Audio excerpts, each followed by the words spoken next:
गुरु ब्रह्मा गुरु विष्णु गुरुदेव महेश्वरा गुरु साक्षात परब्रह्मा தஸ்மை ஸ்ரீ குருவே நமக.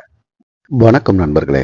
இன்னைக்கு நாம சிகரத்தை நோக்கி சேனல்ல என்ன பார்க்க போறோம் அப்படின்னா, ஒருவருடைய திருமண வாழ்க்கை இனிமையா இருக்க அவங்க ஜாதக அமைப்பு எப்படி இருக்குன்னு பார்க்க போறோம். திருமண வாழ்க்கை எல்லாத்துக்கும் வாழ்க்கையில முக்கியமான ஒரு பகுதி. திருமணம் என்பது ஒவ்வொருவருடைய வாழ்க்கையிலும் ஒரு முக்கியமான பகுதி. அது குறிப்பிட்ட காலத்தில் அந்த பருவத்தில் திருமணம் நடந்தால், அந்த ஒரு குறிப்பிட்ட பருவத்தில் திருமணம் நடந்தால் தான் அவங்களுடைய சந்ததி வளர்வதற்கும் அவர்களுடைய வாழ்க்கை நல்லா இருக்கிறதுக்கும் இவர்களுக்கு வயதான காலம் வரும்பொழுது அந்த சந்ததியர் இவரை காப்பாற்றுவதற்காகவும் அமைப்பு இருக்கும். இதுதான் ஆயிரங்காலத்து பயிருன்னு அந்த காலத்துல சொல்லியிருக்காங்க. ஒரு வம்ச விருத்தி எல்லாமே இந்த திருமணத்தில் தாங்க இருக்கு. இந்த திருமண வாழ்க்கையில ஒருவருடைய ஜாதகத்துல எப்படி இருந்தால் அவருடைய திருமண வாழ்க்கை இனிமையா இருக்கும்னு பார்க்க போறோம்.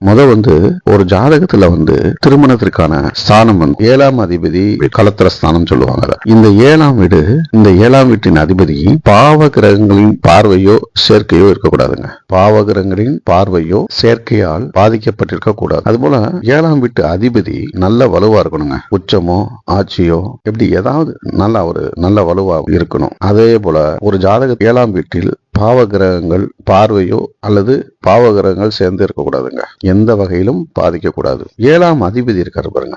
7ஆம் வீட்டின் அதிபதி நல்ல வலுவில் இருக்கணும்னு சொல்லியிருக்கோம். சுக்கிரன் ஒரு ஜாதகத்துல பாவகிரகங்களின் சேர்க்கையோ பார்வையோ இருக்கக்கூடாது. சுக்கிரன் பாவகிரகங்களாலோ பார்க்கவோ சேர்ந்திருக்கவோ அதனால பாதிப்படையக்கூடாது. அதுபோல ஒருவருடைய நவாம்ச லக்னம் நல்ல சுபத்தன்மையுடன் இருக்கணுங்க. அதுபோல நவாம்சத்துல ராசி கட்டம் எப்படியோ அதே போல நவாம்ச கட்டத்திலையும் 7ஆம் அதிபதி சுபத்தன்மையுடன் இருக்கணுங்க. பொதுவா 7ஆம் அதிபதி சுபத்தன்மையுடன் வலிமையா இருந்தாருன்னு வச்சுக்கோங்க, அப்ப உங்களுக்கு திருமண வாழ்க்கை நல்லா இருக்கும். அதுபோல எந்த பாவ கிரகங்களா இருந்தாலும் 7ஆம் அதிபதி 7ஆம் வீட்டுல இருக்குன்னு வச்சுக்கோங்க. எந்த பாவ கிரகமா இருந்தாலும் ஒரு ஜாதகத்திற்கு 7ஆம் அதிபதியா அவங்க அந்த வீட்டுல இருந்தாலும் அவங்களுக்கும் திருமணம், அந்த ஜாதகருக்கும் திருமணம் நல்லாவே நடக்கும். சுப கிரகங்கள் 7ஆம் வீட்டு அதிபதியையும் 7ஆம் வீட்டையும் பார்த்துச்சுனாலும் திருமண வாழ்க்கை நல்லா இருக்குங்க.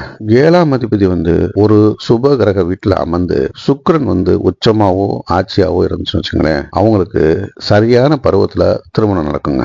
சரியான வயதுல திருமணம் நடக்கும். அதே போல 7ஆம் அதிபதியும் சுக்கிரனும் சுப கிரகங்களுடைய 7ஆம் வீட்டு அதிபதியும் சுக்கிரனும் சுப கிரகங்களுக்கு இடையே அமர்ந்திருந்தாலும் அவங்களுக்கும் சீக்கிரம் கல்யாணம் நடக்கும். 7ஆம் அதிபதி மற்றும் லக்னாதிபதி லக்னத்திலேயே அமர்ந்துச்சுன்னு வச்சுக்கோங்க, அவங்களுக்கு சரியான வயசுல திருமணம் நடந்துருங்க. அது போல சுக்கிரன் லக்னாதிபதியோட சம்பந்தப்பட்டாலும் அவருடைய பார்வையோ அவருடன் சம்பந்தப்பட்டிருந்தாலோ அவங்களுக்கும் சீக்கிரம் திருமணம் நடக்கும்.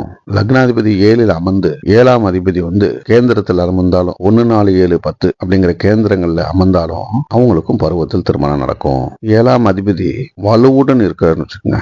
ஒரு ஜாதகத்துல 7ஆம் அதிபதி வலுவுடன் இருந்து சனி 7 அல்லது 5ல் இருக்குன்னு வச்சுக்கோங்க, அவங்களுக்கும் திருமணம் சரியான வயதில் நடக்கும். 7ல் ஒரு கிரகம் ஆட்சியோ அல்லது உச்சம் பெற்ற 7ல் சுக்கிரன் ஆட்சியோ அல்லது உச்சம் பெற்றிருந்தாலும் அவங்களுக்கு திருமண வயதில் திருமணம் நடக்கும். திருமணம் காலதாமதம் ஆகாது. சிலருக்கு திருமணம் லேட் ஆகிட்டே இருக்கும். எனக்கு கல்யாணமே ஆகல, பொண்ணு பார்த்துக்கிட்டே இருக்கும், எந்தங்களின் திசையிலும் திருமணம் நடக்கும். 7ஆம் இடத்தையோ எல்லாம் 7ஆம் அதிபதியோ ஒரு கிரகம் பார்க்கணும்னு வச்சுங்களேன், அந்த திசையிலும் திருமணம் நடக்கும். ராகு திசையிலும் திருமணம் நடக்கும். மீண்டும் அடுத்த பதிவில் சந்திப்போம்.